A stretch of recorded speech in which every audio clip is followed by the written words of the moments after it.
Hello and welcome to Brew and Hammer, the live show talking all things One New Zealand Warriors, past, present, and future.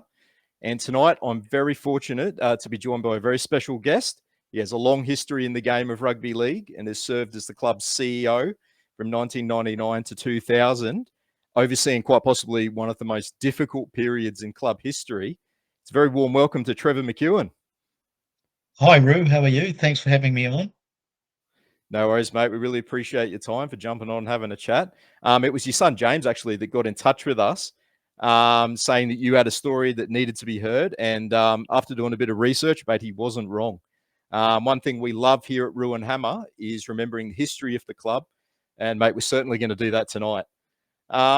Firstly, tell us a little bit about yourself, about your background, where you're from, and how did you first get involved in rugby league? Well, I was born in New Zealand, but my folks moved to the Gold Coast in Queensland in the mid-70s, about 74. And I was a sports nut as a kid, and I knew a little bit about rugby league, but back in the mid-70s, rugby league didn't have much of a profile over here, and it was just the occasional Sunday test against the Australians, and that was all you ever saw. So it was a revelation to get to Queensland, and at that stage, the Sydney club competition was just that. It wasn't the Winfield Cup. It wasn't the NRL as we know it now. It was solely Sydney sides. Likewise in Brisbane, um, the Sydney clubs were richer because they had poker machines, and there were no poker machines in Queensland. But they still had a really strong Brisbane club competition when I arrived over there in the mid-70s. And I used to go up every Sunday to the match of the round, which was held on a Sunday afternoon at Lang Park, the old Lang Park, before it was Suncorp, when it had mounds at each end of the ground, and it was not quite a suburban park, but it was close to it. But the games were just spectacular, sunshine, etc. I fell in love with the code then. The comp actually got better in the 80s when people like Mel Meninga, Wally Lewis, Gene Miles came along, etc. But I had a soft spot for Brisbane Norths, mainly because by about 1980, Graham Lowe had arrived over, become the coach. My favourite player, Smoking Joe Kilroy, sort of a forerunner to the Billy Slaters and Reece Welsh's of this world. He was in it, and they had a couple of Kiwis too, including Stan Napa, who father of Dad. So I gravitated towards following North over there. Queen's Origin came along in when was that? That was 1980. I used to go to the interstate games where New South Wales would flog us with a team half full of Queenslanders who'd gone down. Poker machine money had got them down to Sydney, and suddenly they become eligible for New South Wales, which I hated. So I went to the very first State of Origin game, which was fantastic. Went to every Origin game at Lang Park between 1980 and 1987. So just really league was quite ingrained into me at that point. Um, I had my first wife and I at that stage had our kids on the Gold Coast, and she wanted to be back in Auckland, closer to her parents. So we moved back here. At which point I'd become a sports journalist on the Gold Coast because of my love of sport, Roo. And I ended up moving over here to take up a role at a now defunct newspaper. It only lasted 1 year, called the Auckland Sun. It was a daily newspaper which went up against the New Zealand Herald, and one of my rounds was league. So, I was pretty happy with that. So, I came back with what I think was a reasonable understanding and knowledge of Australian league, and at that time, most of the reporters were just covering rugby because you really could only get ahead in the sports journalism business if you covered rugby. But I covered league, and at that point, we'd started to have the infiltration of Kiwis playing regularly in the Winfield Cup. Mark Graham, Clayton Friend, Olsen Philippina was around then. A lot of Kiwis going over there, and there was a real hunger for news about them. Nobody really covered them, so I kind of made it a bit of a mission to provide a lot more coverage, particularly in the Sunday news, which I'd moved to when the Sun closed, to making it almost a league newspaper in the sense of, people were very interested in how these Kiwi players were going over in Oz. So that's how I kind of got into league and got into and then kind of made a bit of a career out of it through sports journalism, which took me through to about the mid '90s, where things took a bit of a turn for me where I got even more involved with the league through the Super League competition. Well, speaking of Super League, yeah, let's fast forward now to 1994, and you received a call, I believe, from Mike Robson Yeah, about a certain concept from News Limited called Super League. This became a war that effectively changed rugby league forever as we know it. Tell us a little bit about this time and also your involvement in it. yeah. Well, Mike Robson was he was the boss of Rupert Murdoch's media interests in New Zealand, and those interests were quite considerable at that point. News Limited owned Sky TV.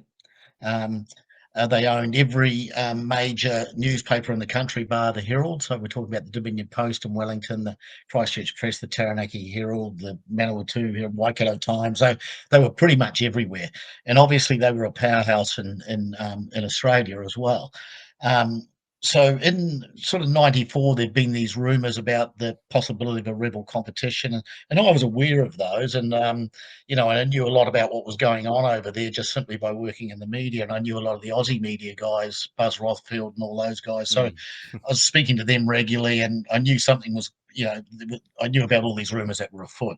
Um, Mike Robson's call to me was very unusual because he basically said, I'm going to tell you something you can't talk to anybody about. You can't talk to your wife about it. You can't even, let people know this conversation's happening. But I've been rung by my boss, Ken Cowley in Sydney, um, basically telling me that this Super League is going to happen. And News Limited want a New Zealand team in that competition because of their ownership of Sky. And they really want that team to be competitive. And they need some advice, confidential advice on how to go about that. Um, uh, their view was that, remembering, Roo, this was 1994, so it's before the mm, Warriors had played the first game in mm, 1995, but not that far before. So they've already pulled together a reasonable, formidable roster ahead of that. They've got Dean Bell, Dennis Betts, Andy Platt, Greg Alexander, Phil Blake, those types of guys. So it's, a lot of excitement. And Ian Robson, the CEO, the inaugural CEO, was a master at media manipulation yes. and growing interest in the thing. So news pretty much were coming into it with an attitude of, you know, how are we going to put somebody up against? What are we going to put up against the Warriors? How do we make it happen? And I was asked effectively to meet the architect of the whole thing. I can't quite remember his name now, um, but secretly at an Auckland hotel, and basically give him my view on what we should do. Um, and at that point, I said, look, if you're going to put a team up against the Warriors, you're going to have a real trouble because they've got a great roster already on paper, a very effective CEO in the media, and you're really going to have to go out and buy All Blacks. You're going to have to get people like Mm, Frank Bunce, Walter Little. Jonah Loma was just coming onto the scene then, but wasn't quite. That was pre '95, so he wasn't quite there. But I was saying, people, All Blacks. The only way you'll attract attention against this roster is All Blacks converting. New Zealand has a fascination with how they go. You need to do that. You probably need to play at Western Springs because you need to be close to the city, and you probably want somebody like Mark Graham as your coach. Lowy was crook at that time, and I mm, said, and you probably need a CEO like former Prime Minister David Lange was the patron of the New Zealand Rugby League at that time and a great orator. And so really needed them. I felt, look, if you're going to go up against the Warriors with all the hype that's already here, you're going to have to do that. And it's going to cost you a lot of money. And I said, but why don't you just get the Warriors to jump to Super League? Because like the obvious thing to do. And they said, yeah. well, we don't think they will because they'll feel really indebted to the Australian Rugby League for admitting them into the comp in a few months from now, and it just seems like it'll be too hard. And I said, well, I don't know about that because I think you need to understand the history of Australian and New Zealand league. As a, you know, we're not bosom buddies. I said it was only a few Mm, years before that people like the Sorensen brothers would get signed. Back then, if you got signed by an Australian club, whether it was Sydney or Brisbane, um, they wouldn't release you for the Kiwis. The Sorensen brothers, when they were mm, first signed to Cronulla, weren't allowed to play for New Zealand. Mark Graham wasn't allowed to play. Olsen Filipino wasn't allowed to play. So, yeah, look, it made logical sense that if you were going to expand the Australian competition, that you bring in a team from New Zealand. But you know, we weren't love buddies. Um, so I said, I think that you should maybe have a quiet chat to the Warriors and just see where their heads are at, because I knew that Ian Robson was, he liked the bright lights and that type of thing, and he liked Yes. what I knew he would like what the Super League concept was about. And John Mooney was the coach at that time, and I was ghosting his column in the Sunday Star Times, so I knew him pretty well, and I kind of had a feeling John Mooney would see upside in this too. So effectively, I liaised to have John Rebo, the architect of Super League at the time, the ex-Brisbane Broncos CEO, come to New Zealand and meet up with them to get this moving. And I thought at the time, Roo, I've got nothing more than I've got a cracking story at the right time, and I'm allowed to write it. Um, and kind of left it at that. But then in March 1995, I got another call from Mike Robson, who said, "You need to be at the airport tomorrow. Can't tell your wife what you're doing. You're going to Sydney for 3 or 4 days. They are doing a raid on the other clubs, and they're launching this rebel competition. They want some media and PR advice because they don't feel they can take any of their prominent journos out of the game to do that, like a Buzz Rothfield suddenly disappearing from coverage, or Peter Frelengos, and that Yeah. people would put 2 and 2 together and know something was going on. People didn't know who I was, so it was quite handy. So I was supposed to be going over for 3 or 4 days. I didn't go back for 3 or 4 years. So, um, yeah, because essentially the war broke out, mate. Yeah. Um, I'd swallowed the Kool-Aid back then. I thought, everything that Super League said it was going to be, it could be. Um, Mm. um, and so the initial plan by News Limited was simply to sign 4 or 5 really high prominent clubs and their coaches, like Broncos, Canterbury, Newcastle they were after, Eastern Suburbs, or Roosters as they are now, and their players, and almost create this kind of domino effect of, um, the ARL will just roll over, and we'll pick up all the other clubs and all the other players for a lot cheaper, Mm. and very soon we'll be rolling out our comp. But of course, all hell broke loose. Kerry Packer's a formidable beast.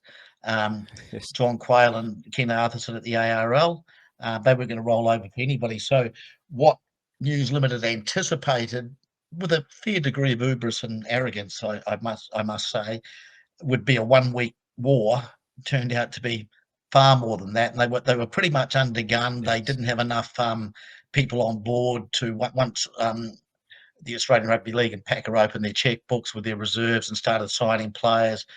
It went crazy, and the Australian Rugby League started to get the upper hand because it had people like Phil Gould and Bob Fulton signing players. Mm. It was saying to the players, "You can't play you can't play Origin if you sign with Yeah. News Limited. You can't play for Australia." Um, and they started to get the open upper hand because they would just match the Super League offers and then play the Origin and Australian Test card. So it got News Limited got very panicky, and I ended up being asked to stay. Effectively, I was asked to ensure that the Warriors did come to Super League, and then at the height of the whole thing, when the ARL was playing the Test football card, I was asked to help bring New Zealand Rugby League into the Super League camp, which I did. So they were pretty interesting times, mate. Quite surreal when I look back on them now. I worked hands on with Lachlan Murdoch. I didn't know who he was. I knew Rupert ran the whole show, but when I first got flown over, I got told to go to these lawyers' buildings and down at the Rocks there at Sydney. And I remember walking down this corridor, and they were all glass panel offices. And I was being led down to the other end of the hall. I went past one room, looked in there. There's Tim Machines. Go through past another one. There's Chris Anderson, who that was at Canterbury at the time. Go through the Yeah. next one, Johnny Lang, who was at Cronulla at the time. And I thought, yep, they're moving. They're onto it. Then the next minute, the It's entire happening. Canterbury Yeah. Bulldogs team turns up and walks in after training and whatnot. And so this young guy comes in with an American accent. I don't know who he is. He tells me he's Rupert's son, that he runs Queensland newspapers, the Courier Mail, who sponsor the Broncos. They believe in this. They're going to do it. They're going to launch a legal case under the Trade Practices Act in Australia. And they wanted me to help around some of the PR around that, but they said the main thing is we just want to get your advice as we're going through this. So I thought, wow, this is pretty out there, Yeah. but because they lack people on the ground, and Fulton and Gord will have a field day, I was asked to use my contacts to get other people involved. I got Michael O'Connor involved, Graham Lowe, Yep. etc., to help sign players as well. And then they were so hard pressed, I ended up out there signing players myself at the time. That's You how were. crazy it Wow. was. Yeah. Yeah. One of them was Arwen Gutenberg, actually, because Arwen was at Manly, Oh, big on. and Yeah, it was. Manly were an ARL team, and Mm. 3 players jumped: Ridgie, Ian Roberts, and Owen Cunningham. And Lowy had a big rap on Arwen and wanted him in Super League as well. So we ended up doing a deal with Arwen, who immediately got ousted by Bob Fulton at Manly, who took Mm. just wouldn't play him. And Arwen ended up being my gopher at Super League, running, being the office guy. He was only about 18 or 19. He had a lot of Yeah, he promise would have ahead been of him, young. but Yeah. Yep. yeah, he was young, but he had to wait until we got him transferred over to the Warriors. But yeah, they were certainly very interesting times. Yeah. Oh, no doubt. You sort of touched on this in the early days at the Warriors. Like when they started, they were a club that loved to spend money. I mean, you mentioned Ian Robson, and he was well known for his flamboyance with a lot of things, and it was probably ended up being to his detriment. Um, at this time, it would seem that the club and I guess News Limited probably, or I guess in hindsight, seemed like a bad combination. How detrimental ultimately to the club's immediate future was Super League, do you think? Well, I think I look back in hindsight now, I think it was massively Mm, destructive towards the Warriors in mm, terms of what happened. We didn't know that at the time. Um, was an interesting time in the game because and around that time in '95, obviously the whole Super League war was about the television rights. The feeling was the television rights were undervalued, um, but they were what they were at that time, and so therefore there wasn't a huge amount in the game. And most of the ownership, the club ownership structure, was either the local league, or um, maybe the odd rich lister who would buy a percentage of whatnot, but it hadn't really moved towards the private model at that point. mm. Um, and so everybody was on a bit of an equal footing to some degree. But what happened was that when Super League came in, particularly putting that whole emphasis on the razzle dazzle, the pre-match entertainment, it was like mind blowing the amount of money that was spent on pre-match entertainment and whatnot. Yeah. A lot of it was about shop window, and there wasn't necessarily a lot of substance behind it. So the Warriors' original owners in '95 obviously were the Auckland Rugby League, which was not unusual that the New South Wales Rugby League, as it was then, offered the license to the Auckland Rugby League. And at that point, body like the Auckland Rugby League could be involved, and it could work. The structures being laid in place around pathways like where does the reserve grade Warriors team play? What's the young player pathway, etc. That all got turned on its head when Super League came in. It just concentrated on the first grade squad and nothing else. But there were other clubs there, particularly ones that were close to News Limited, or had Packers' ear, or Packers' attention. So I'm talking about the Sydney City Roosters, uh, Brisbane Broncos, those types of teams, Canberra Raiders. Glamour clubs. Um, Yeah. yeah, they were loved by News, and News often had media assets in those cities too that they wanted to protect. So they would get extra money. And so what happened very, very early on, and Super League just exacerbated it, was that the massive jump up in player salaries in particular, and the demands around you've got to spend X amount on pretty much match competition and just the whole thing. it elevated the financial stresses that were on the Auckland Rugby League to a degree that they just couldn't cope with. And so when the team didn't perform as well as everybody had hoped in those years of 96, 97, 98, and we had Ian Robson's exit, Bill McGowan then came in, Frank Endicott came in as coach, etc. It was a struggle, but because if you like, the infrastructure that needed to be in behind them wasn't there, and the Auckland Rugby League didn't have the finances. So at that time, they began to put the net out that they needed to look for another buyer. And at that time too, Roo, I think it was well hidden, but there was a lot of turbulence at the club in those years. Ian Oh, Robson yeah. and the board didn't get on. The board felt that Super League had been made a mistake. It was a tactical mistake.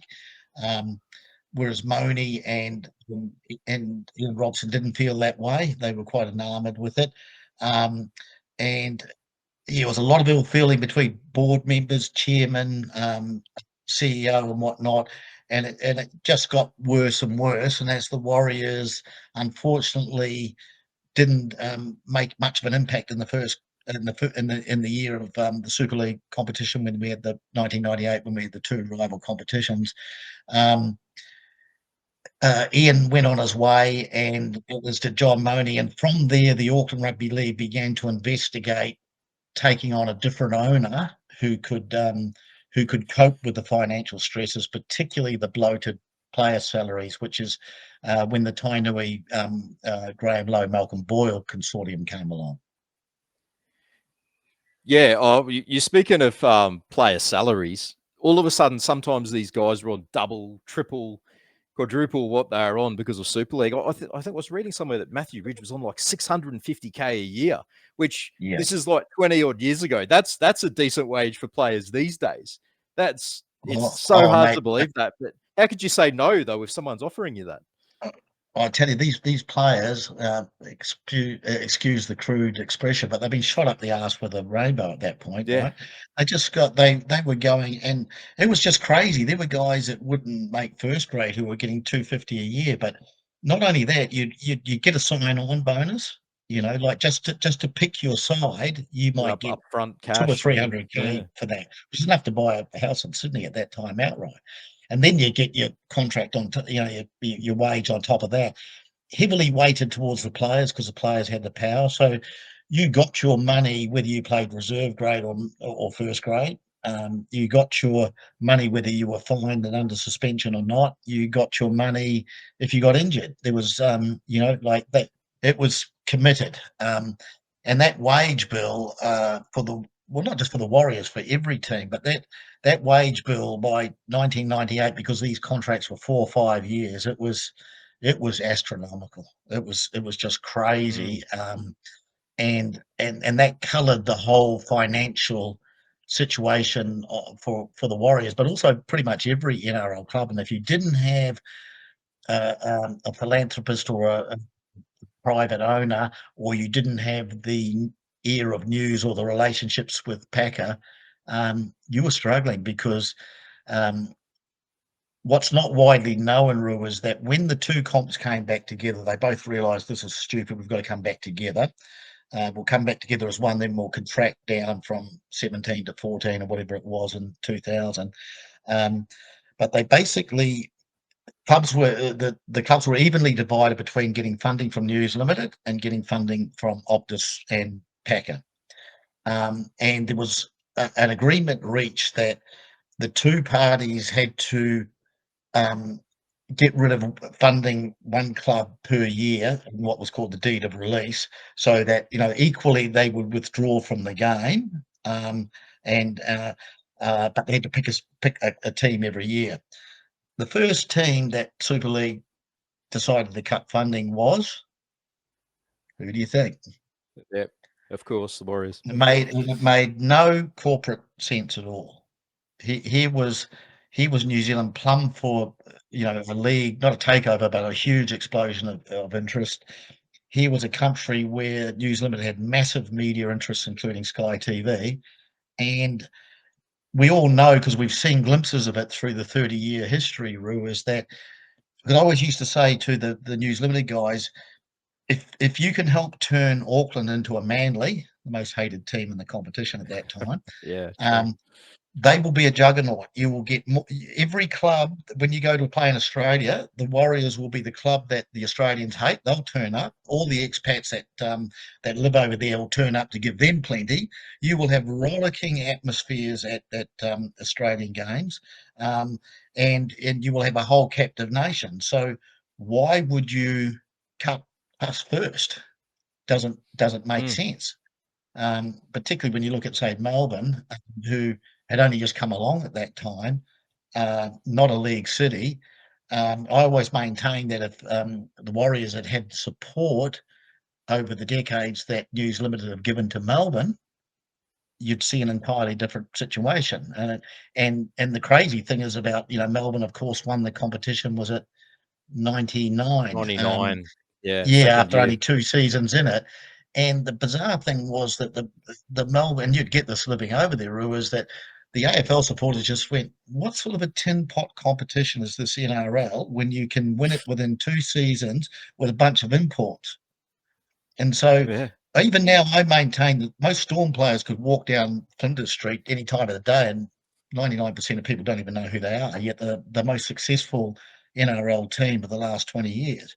But that to me shows like the Melburnians almost went, it's too easy, this comp. What, you know, whereas New Zealand, the Warriors got neglected. But part of that also too was that the Auckland Rugby League were making noises about getting rid of the team. So this was the Australian Rugby League, or NRL as it was, had become, knew that the Warriors were going to have a change of ownership, and I think they looked at that at going, well, let's whoever these owners are, let's shift all the financial burden onto them as part of the deal of Yeah. getting the license. Yeah. Well, we're gonna get into the new Warriors ownership shortly. I just want to ask you another question, and this is about the Super League year, the year it actually went ahead in 1997. And I just realised the other day I actually went to the very first and the very last Super League Premiership game ever. So I went to round one, Brisbane versus Auckland, Yes, at the old yes. ANZ Stadium. And I went to the grand final in 1997 between the Broncos and the Sharks. So I actually saw it start and I saw it end. But just on that grand Yes. final day, one thing that was quite interesting was the Warriors actually played in the under 21s grand final and the reserve grade final in 1997. Mm. And when the competition reunited, I believe there was a bit of an issue with like having lower grades for the Warriors. In fact, they may not have even had any, and they were having to draw players from the local Auckland competition. And when we talk about players coming through well-established systems as being crucial for their development, and around this time, the Warriors actually lost quite a few young talented Kiwi kids over to Australian clubs because they felt they were better off coming through the Australian system. And this obviously gave the Warriors a huge disadvantage when they lost that strong feeder club system in a competition that I guess they were already struggling in. What are your Yeah. thoughts on that? Oh, absolutely. That's how it did play out. Um, as you mentioned, those two Super League games you mentioned, I was at both of them as well, including grand final Yeah, right. up in Brisbane, which was a great occasion. But um, at that point, yes, there was still the investment in the reserve grade and pathways and whatnot, um, and that was encouraging because we saw the results the Warriors had that year Mm, in those lower grades. But when it moved into the NRL, the two comps coming back together, there was again finances. There was such that they cut them right back. Now that's not an issue if you're Parramatta and you're travelling across the city to play Manly in a reserve grade game at Brookvale, right? Or even if you're at Canberra chasing going to Melbourne. But when you're in New Zealand and you're playing, every second game is going to have to be over in Australia, and you also have to finance the Australian team to come over to play you, which was a new rule they put on you. Um, it just meant that unless you had a wealthy owner, you couldn't do that. And at that point, um, Tainui had linked forces with Graham Lowe and Malcom Boyle, and they'd also made a promise as part of the deal of buying the Auckland Rugby League that that they would place players in the Fox Memorial competition in Auckland, which was a noble gesture, but ridiculous, really, because how are you going to get your reserve grade players spread across a whole Fox Memorial, different teams and whatnot? How are you going to get them as competitive as the Manly reserve grade team, or the Brisbane Broncos reserve grade team playing in the Queensland Cup? So there was a glaring issue right there and then, is that without a wealthy benefactor in terms of an owner,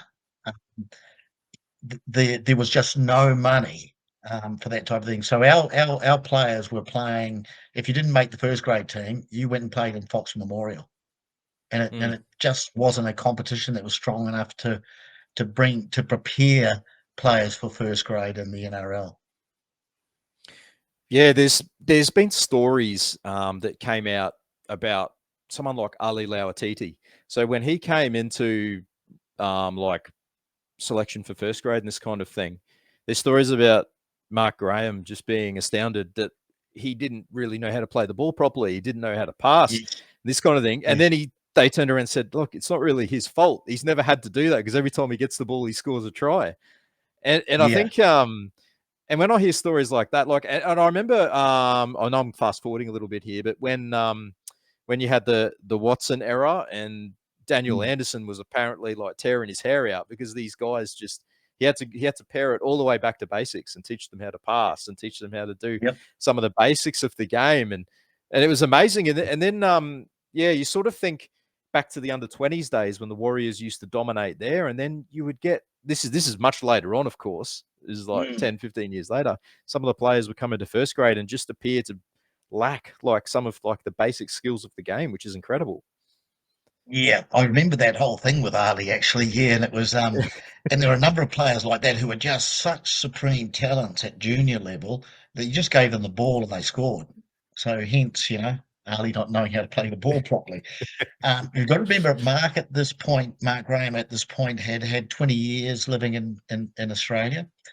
He'd been assistant coach at Manly under Lowe and Bob Fulton, North Sydney with Peter Louis, Tim Sheens at the Cowboys. So he'd Cowboys. had Yeah. quite the apprenticeship, and he was a skillful player himself, as you know, and made Andy. huge demands Yeah. on himself.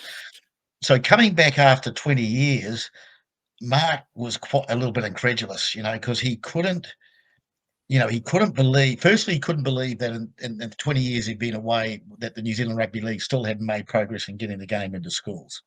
And that any decent player just got picked off and went to rugby. Tana Umang, a classic example, league as a kid. Doug Howlett, same thing. He was astounded no progress had been made in that, but astounded that there just wasn't the basic skill levels that he felt was needed. And I think that has gone on for some time, and it's only really now been rectified, Roo, by the current ownership investing in Jersey Flegg teams and Harold Matthews Cup and Yeah. reserve grade and whatnot, because for the first time ever, these young kids are getting exposed to the grueling travel program, playing one style of footy that Andrew Webster's set.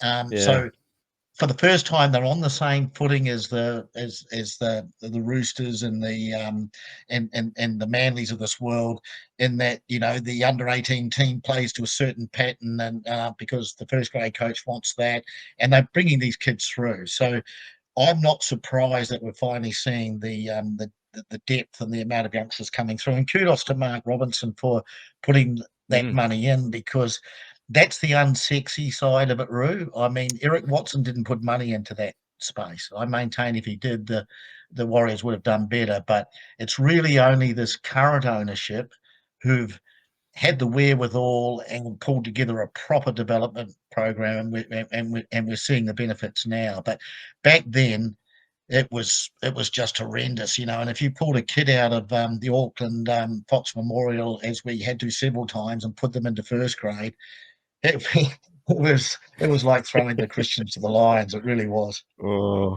yeah. Yeah. Yeah, no, look, it's exactly as you say it. Like, it's paid dividends. Warriors have won Jersey Flag the last 2 years, Yeah. and look at the New South Wales Cup team, and Webby's obviously got that next man up mentality. And Yes. and yeah, you're right in what you say. You think back to the Watson, Daniel Anderson era, and that's probably why we didn't have any sustained success. We just sort of dropped off a cliff, fell off a cliff Yeah. after Yeah. after the high of those few years. But yeah, it's Yeah. interesting. You touched on before about the Tainui ownership of the club. So the 2/3 Tainui ownership, and then 1/3 with Graham Lowe and Malcom Boyle. So the idea was that Tainui were to provide the funding for the club, and Graham Lowe, obviously with his wealth of experience, and his business partner Malcom Boyle would be bringing in, I guess, the experience and the expertise about how to run a footy club. And Mm. then yeah, yourself, you're appointed as CEO, and Mark Graham as coach. So Yes. how did you end up in the position of CEO at the Warriors at that time? Well, I was still working for News Limited, and uh, the reform competition coming into one had been formed. So I was then employed by the NRL. Um, but at that point, really wanted to come back to New Zealand. I was kind of a little bit over the whole war Mm, and everything like that. And out of the blue, Lowy contacted me and said, "Look, we're going in with Tainui. We're buying the club. Gonna looking at Mark as the coach. Would love you to come over, and we'd like you to be CEO." And so, it was too good an opportunity for me to pass up on. And and I felt, coming from the background I had, that it was something that would interest me and that I could be okay at, and that type of thing. So that's how we came in, but it was challenging from the outset, Rue, because effectively Tainui didn't appear to have the penny didn't appear to have dropped with Tainui about how much funding they were going to be up for. There yeah. was almost a view, like, because they bought the club for 4 million, I think it was, from the Auckland Rugby League, who paid over instalments and whatnot.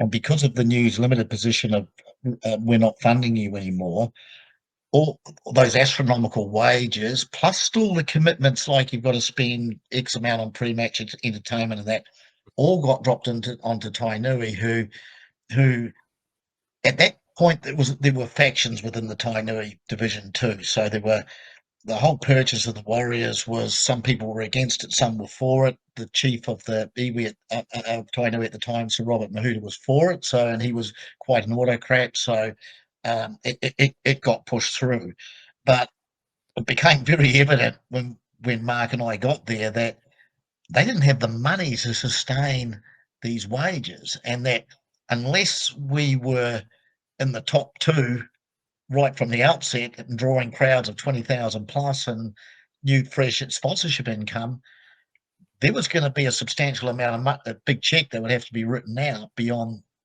to just the purchase of the club. And when that became apparent and the penny dropped, Mark had been asked to analyse the squad, and Mark's a pretty hard marker, right? But I admire that about him. But I think we had 26 players under contract, and he said 6 of them are NRL standard. So Mm, you know, less yeah. than a quarter, less than 25%. You and I might have Imagine that. gone 50%, but Mark had a vision on how he wanted to play His and the skill standards. level he wanted Yeah. to want. Yeah, and these guys weren't up to it, and so he actually wanted us to buy more seasoned players, and it's got some bad news for you, Sharko. Love About to that. do that, but I've actually got worse news for you, because we're going to have to actually get rid of some players because we can't Yeah. carry their wages. And he said, "What?" And I said, "Yep, we're going to have to probably lose 4 Kiwi internationals just to make sure that the check that Tainui write out at the end of the year isn't too big." Now, so before we'd even played, so 1999, before the season's even kicked off, we had to do deals with to exit Steve Kearney to Melbourne, and Kearney's just such a great player at that. He's at the peak of his Oh, yeah. powers. Um, Quentin Pongia to, I think, can't remember where Quentin went to. He'd Roosters, I come think he to, went to. yeah, Roosters. He went to the Roosters. Yeah. Sidiru, Sean Hoppy. Yeah. I think went to North Sydney. Mm. So 4 players in one go, and you take Cooney and Pongia out of your pack, and you're wanting Mark wanted a no nonsense rugged pack. I remember he was ashen when I told him that we were going to, unfortunately, we were going to have to do this because and he said, but we'll be operating with one arm behind the back. I'll have a bunch of kids, and I said, yeah, look, I don't have an answer for you, mate. We've been told we've got to go out and sign kids, and we've got to get them up to speed as quickly as we can because we just can't, pay these wages. And I tell you, Mark Graham done a tremendous job in that space.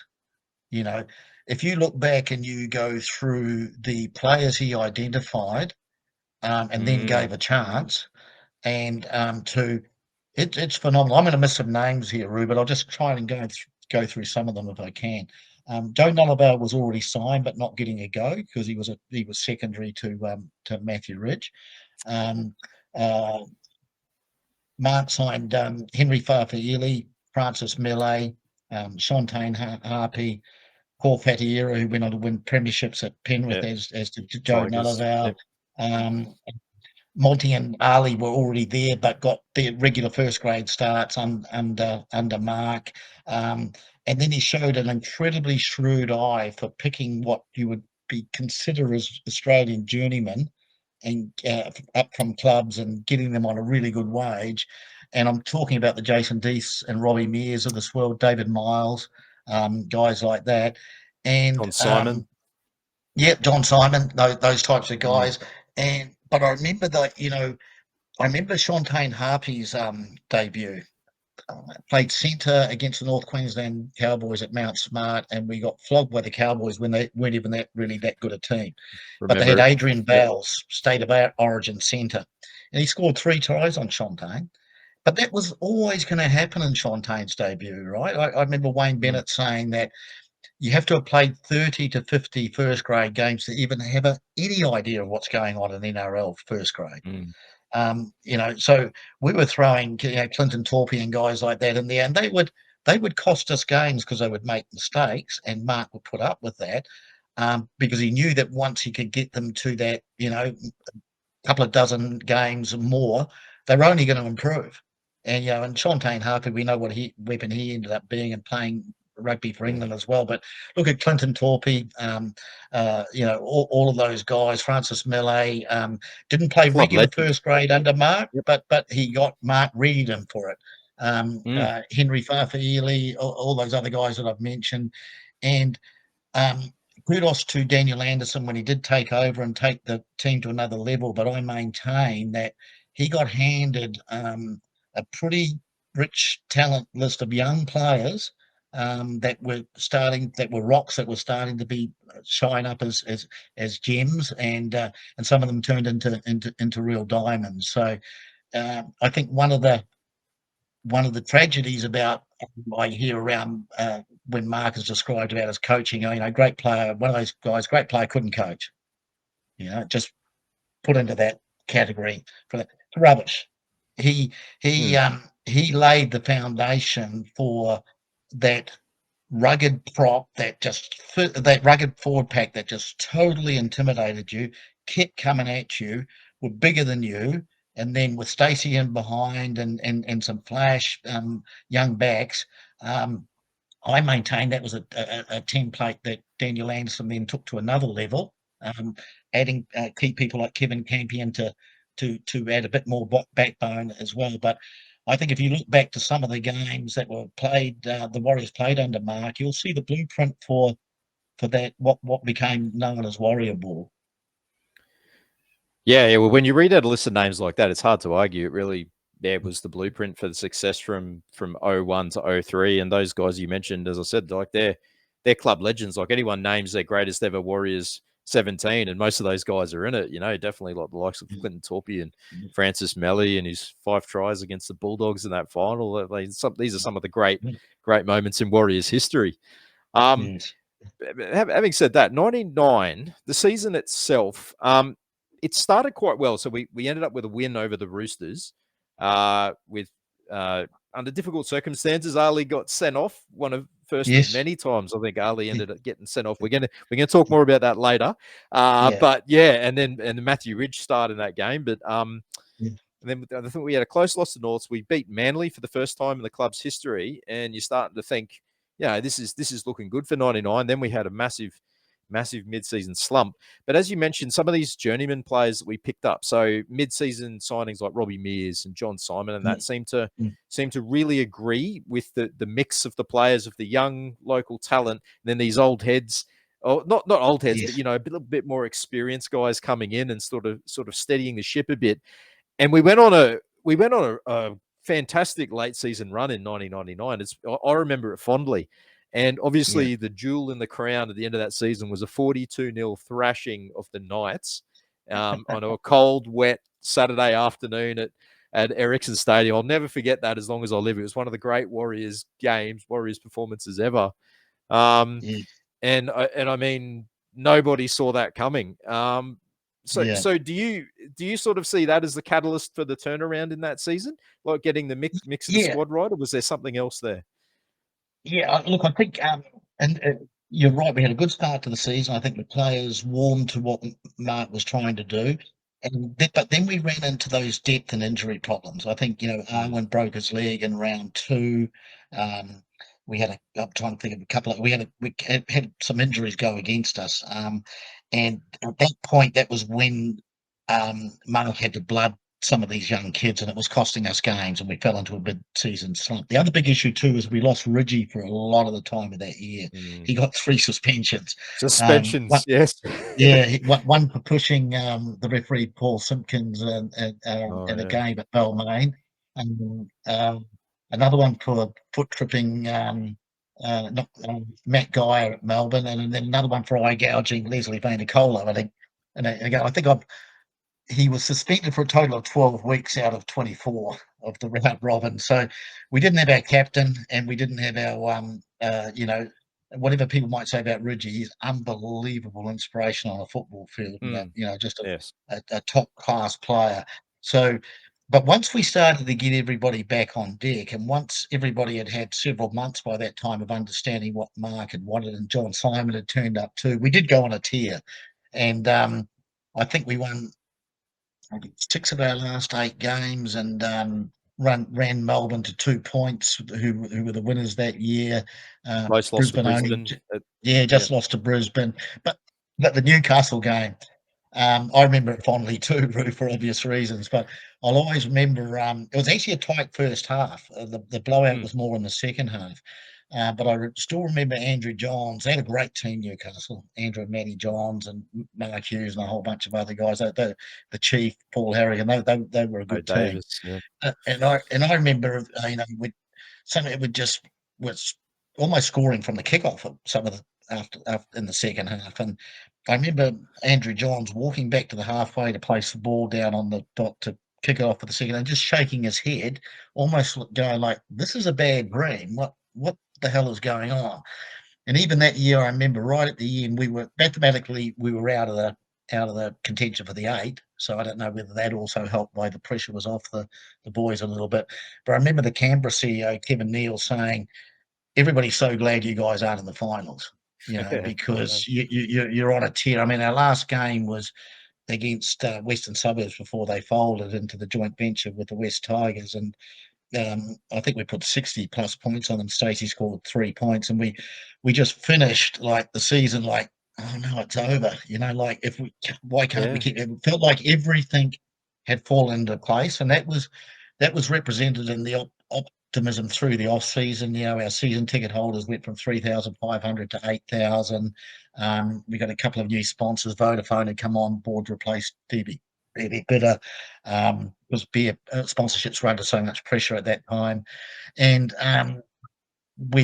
crowds were humming along, and we actually thought, heck, there's some, maybe we've got a shot at this, because if we can get crowds regularly 20,000 plus and boost our season ticket holders and get fresh sponsorship, we can make up that shortfall and play. Because at that point, everybody within the game was trying to get the cost to come down. We thought, well, if we can just Mm. weather this for another year or so, we've got a shot at actually turning the club into something of substance. And so the job that Mark did in '99 was first class. Yeah, it certainly was. Yeah, and as you said, the strong finish to '99 would have given all you guys, especially internally, like you said, you've been able to get new sponsors. It's like a real shot in the arm for the club. But as usual, I guess off season dramas were bubbling underneath, and never too far away at this time. So I believe at the time, Lowe and Boyle, they were ousted from their ownership in early Yes. 2000, and Yeah. and then the 2000 season itself.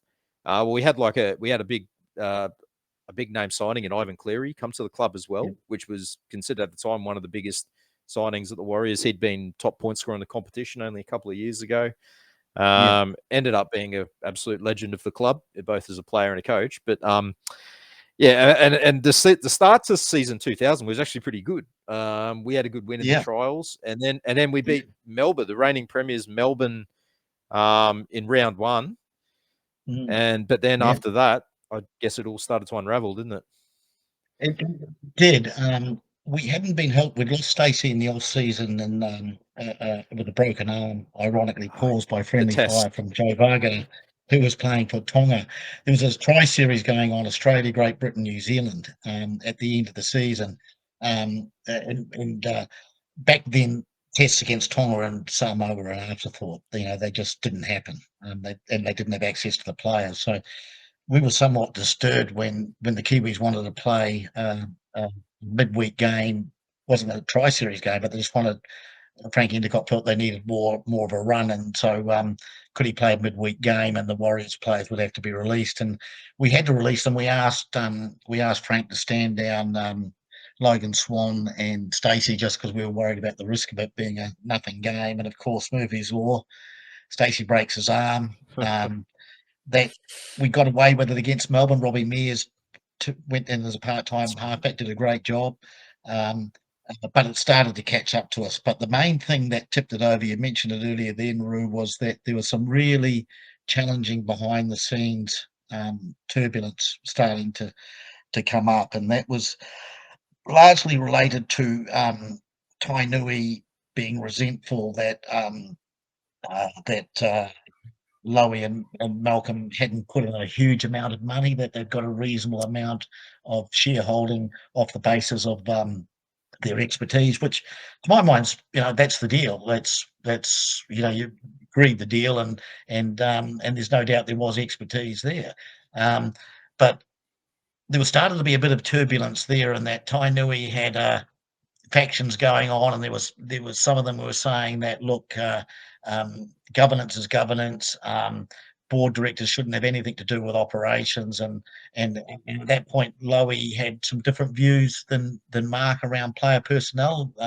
Lowe wanted to get some more players and get more prominent players than some of the ones Mark was going for.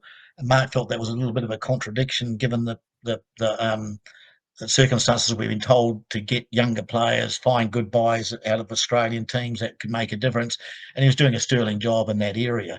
So, but this turbulence, while we were trying to keep it away from the players, it just worsened through the year, and it worsened with every. We lost Ivan with a dislocated shoulder, I think, round 4. And we'd bought him in to replace Matthew Ridge. We needed a goal kicking outside back who was durable and consistent. And so we only got 3 or 4 games out of Ivan that particular year. And everything that possibly could have gone against us seemed to go against us through. And you're a almost 30-year fan of the Warriors, so you know how frustrating it can be watching match officials at different times and things like that. Yeah. So I think in hindsight, I look back at it now, we probably developed a bit of a siege mentality too, but we were caught between 2 ways on how to deal with this, because what would happen is in Australia is if you got dudded by the referees, the coaches would blow up. And if it's somebody like a Nick Politis blew up, and so there'd be an impact. Or we thought, well, so-and-so coach in Australia blasted the referees, got a $10,000 fine, but got a good result out of the next 6 rounds because they listened to him. So do we do that? And so we weren't always coherent in our strategy on how to reply to what we felt was getting the raw end of the stick. And that did make it worse, because at that, the rumours were starting to get around in the Australian press that all was not well in the boardroom. And the other clubs started to circle, and there was no love lost, not much love towards the Warriors from the other clubs. I can tell you that, Roo. The Australian rugby league loyal clubs, so your powerhouses like the Sydney Roosters, Parramatta, Newcastle, Manly, all those teams that jumped that way. And given also that the comp was coming down from 20 teams to 14, and there was going to be a cull, there were a lot of people whispering in the NRL's ears, get rid of the Warriors. They've Mm. Yeah, I underperformed. remember it. They're not up to it.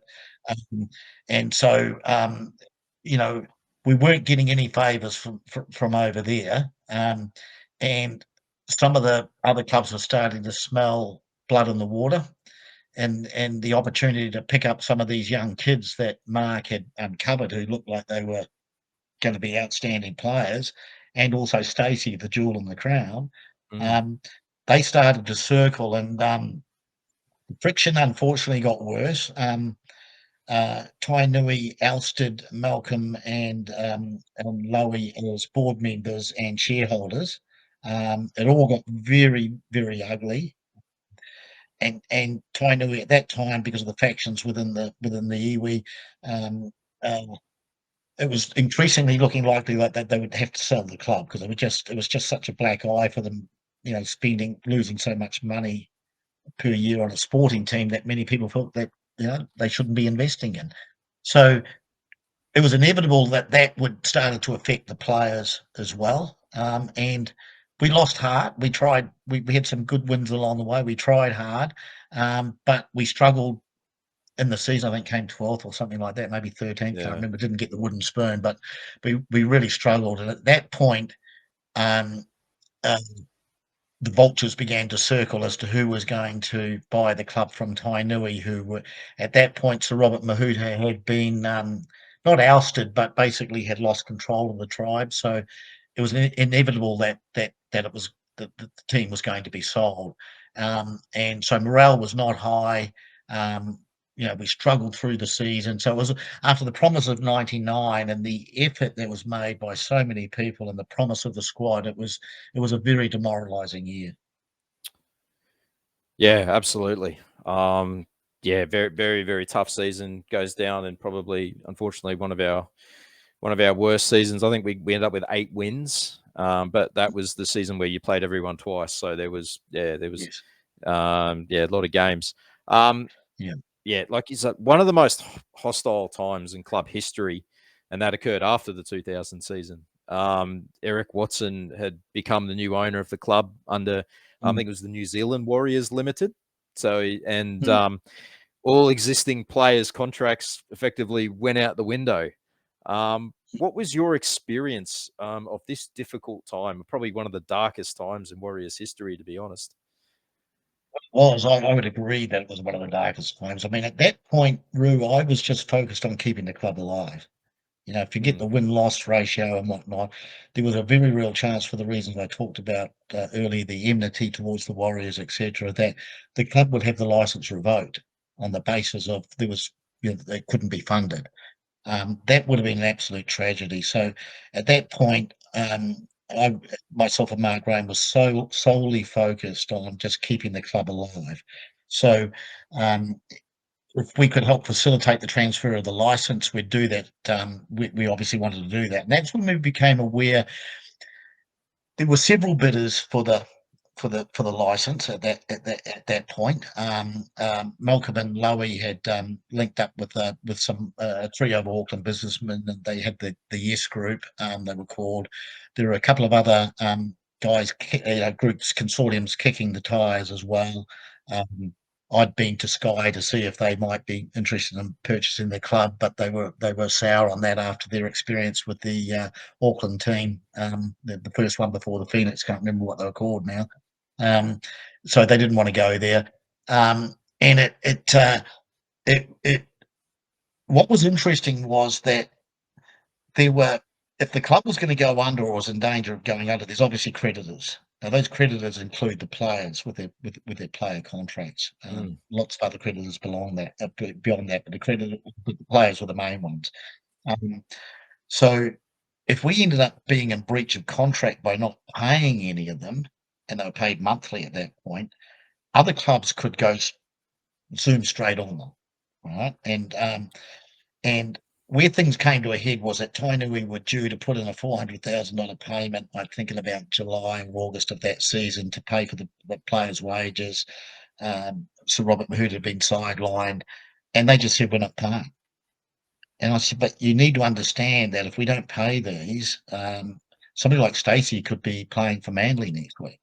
But at that point, they didn't care. They just wanted out. So it was a desperation to find somebody, a consortium that would buy the team. And like I said, there were two or three of potential ones there. Two of them said publicly that they would honour the creditors. So in other words, they would get the transfer of the license, but they would take the debts with them, the existing debts, which obviously included the players' contracts as well as other things. And they said that they would do that. For some reason, still unbeknownst to me, although I suspect, I think I've worked out why they did it. The NRL didn't go with either of the consortiums that wanted to pick up those debts and honour the player contracts. At that point, they were talking about, euphemistically, about a buyer in the background who wanted to remain anonymous, and they referred to him as the Phantom. And the Phantom was Eric Watson, who was a very prominent businessman in New Zealand at that time, model girlfriend, racehorse owner, much admired New Zealand. This was obviously all before he ran into his corporate hijinks and, ended up even having a stint in Pentonville prison in England. So you can say it's good business, or you can say, but basically he said to the New Zealand Rugby League, you buy the license from Tainui. I'll get the NRL to sign off on it, but you're only buying the assets, the physical assets. So we're talking about the footballs, the Gold Coast paddings, all that type of thing. And NZRL handed over 400 grand for that, for which they got 25% share of the New Zealand Warriors, because the name was changed to New Zealand Warriors because it was a new company. Yeah. Eric Watson bought 75% of that shareholding for $1, and he didn't put in the 400 either. And it was on the basis of, I'm not going to honour the player contracts; they're too high. Not going there. I'll re-sign all the players, but I'll re-sign them at lower levels. Crude business, possibly. I wouldn't describe it as that, because these are human beings, and so we had this situation where the new regime just came in and just thought, well, we'll just sign all these players for less money than they were on, and it didn't end up working that way. They got there in the end, but in actual fact, a lot of those younger players I've mentioned ended up on higher salaries than they, because they've been signed for mark as young kids and on unders, and they still had a couple of years to run on their contracts. But they come through to the degree that the new regime wanted them. They ended up having to pay more for several players than they absolutely needed to. But it also got up the nose of certain players. We had Joe Wagner exit the Warriors at that point, which I rule was a tragedy. Joe Wagner, and even Ali going to England prematurely. They should have been one club legends, and Still hurts. It still hurts. It still hurts. And look, I maintain Eric Watson was opportunist. Good luck to him. But I wasn't particularly enamoured with the way that he went about it. Mark Graham certainly wasn't. And the players had come to Mark at that time and asked for his advice on how they should deal with this. Mark had already quit. I'd quit at that point too. Just knew there was no future for us under this regime. And and that's just what happens when takeovers happen. You can't cry over it. You just got to move on.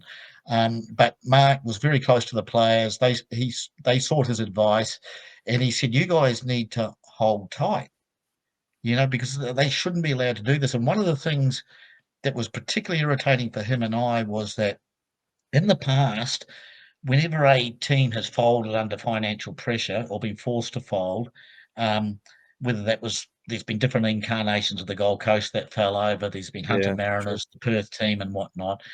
In every Touches. situation, without exception, the players who had existing contracts were allowed to go to other clubs who could pick up that contract at that rate, so they didn't lose any money.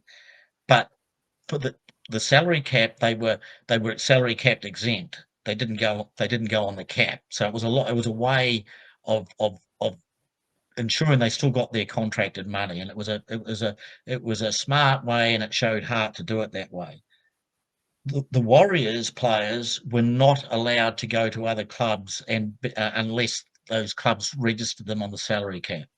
So in other words, there's been all these good players coming up, but if you're chocker on your salary cap, and don't forget you've still got inflated wages all over the place. So every club's chocker. So instead of being able to go, I'll take Stacey for 300 or whatever it is, and he doesn't even go on my cap. No, not allowed to do that. And that was all designed by the NRL to push the players into a situation where they had nowhere else to go. They either had to re-sign with the Warriors or they went to England.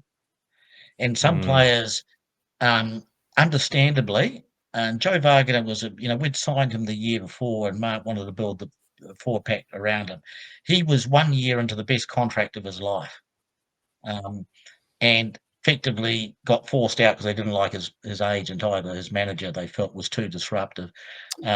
So Joe got forced out, and I still maintain that's a tragedy, and I just think that the way it was handled, the New Zealand Rugby League were complicit in it too, Roo. They that time the Kiwis were on a tour of England at the end of the year, and and there were the players at the Warriors who were Kiwis were saying, or was being inferred, they weren't doing it themselves. This was people putting words into their mouths of, "We'll boycott playing for the Kiwis if until this is sorted out," which turned the public against them, because they were being mhm, seen to, we're not going to play for your country type thing, when it was nothing like that at all.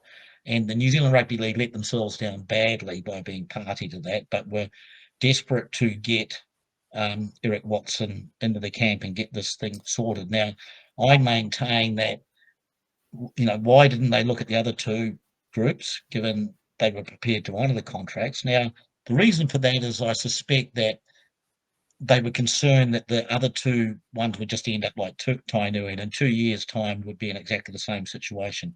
Eric was at the peak of his powers and his popularity at that time, and you know it sounds a bit crass, Roo, but I think the NRL had a view they'd far rather have a wealthy racehorse owner businessman running the New Zealand franchise than a bunch of Maori from Waikato who were fighting with each other all the time, which is a mm, harsh assessment, but I think is how they saw it.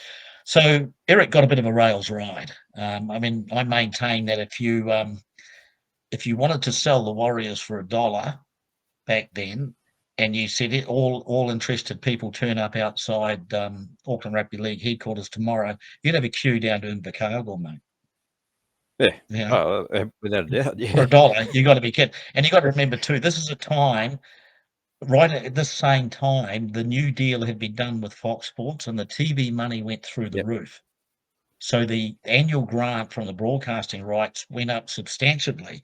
The tragedy for Tainui was that it went up probably the amount of money they needed to be able to not have to put any more money in. But um, that's just how the cards fell, and that's life. But I had my own theory, Rue, on why the Warriors have struggled for so long, and I think it's because they've never really had the correct owners. I mean, Eric got a huge amount out of the Warriors, didn't necessarily put a lot back in. He's getting good broadcast money, lots of good sponsorship and whatnot. I maintain there could have been greater investment. Instead, he was missing in action over in England with his business stuff and whatnot, and things were getting out of hand at the Warriors. And um, you know, I hope the current regime. I think they're the best of the lot so far. Auckland Rugby League wasn't the right owner. Tainui wasn't. Eric Watson ultimately was proven not that he wasn't either. I think this is the best roll of the dice yet because we've got and what I like about him is he's invested in those non-sexy areas like the pathways and whatnot. He's largely stayed out of the media now, and I think they're doing a good job. But they're not fighting with one arm behind their back, which I maintain Mm. for the first 10 years or so we were. 15 years or so we've been fighting with one arm behind our back. Yeah. Oh, look. Yeah, you're right. And for yourself, though, it must have been really mixed emotions watching the team go on to that success in 2001. I mean, like making the finals for the first time in 2001, even before that, beating the Broncos for the very first time in 2001. Everyone that we've spoken to who played in that game, like Campo, we were a Yeah, good mate of ours, and he said he hadn't realized how big a deal that was that the Warriors had finally beaten the Broncos, and they got a yeah, lot of monkeys off their back, and like we went on to the success, the 2002 grand final, 2003 in the prelim, then it all fell off a cliff again. But what yeah. what were your sort of recollections and thoughts at the time? I mean, it has to have been mixed feelings for all the reasons that you mentioned. Like yourself and Mark had assembled a squad that was the nucleus of that team that went on to be successful, but they went on and kind of made the finals, made the grand final, and did all the bells and whistles sort of things. Yeah. Look, I won't deny it. It was tough. I was fortunate in that I came straight out of the Warriors. Was fortunate enough to get a quite a major role at the New Zealand Rugby Union and Mm, working with the All Blacks and whatnot. So, to some degree, that was a relief to get into a sport that was more settled and didn't have those financial problems and whatnot. And I took special pride. Mark and I stayed in contact the the whole time, and I took special pride in seeing some of the kids that Mark had brought through, seeing Ivan Cleary as it turning into not just a consummate player that he needed to in that under Daniel Anderson because he had the injury the year before. We hadn't had the benefit seeing Arwen injury free, and and you know it was great. Like my view, Rue, is that I left some DNA there. Worked as hard as I yeah, possibly sure. could for 2 Mm, years. Some people might have negative views of my tenure there. Others might think you didn't do too badly given the circumstances, whatever. I'm not too worried about. The only thing I care about, the views I care about are my family and my friends. I don't care about other people, what their views of me would be. But I've been mate, I'm as true blue as I ever could be. I watch every game. I'm swearing at those touch judges and TMOs yeah. as vociferously as any Warriors fan. I love the club.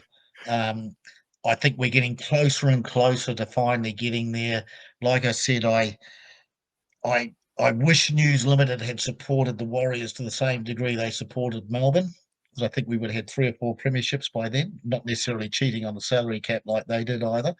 Um, and I just think it's so easy to characterize the Warriors as this kind of embarrassment to New Zealand sport, and I'd always cringe when I hear that because I go, people don't really know how tough this is, and also, it's a tough competition, mate. Mm, I don't know any tougher club competition in the world, whether it's NFL, EPL, or whatever. It is so bloody hard to win a premiership in, right? With the salary cap, leveling everything up, and just the way that teams can improve so dramatically and it's a bloody tough comp, and it's the most physical comp in the world. Um, and yes, over the 30 odd years or so, would we have all liked the Warriors to do better? Yep. I think they will turn into that.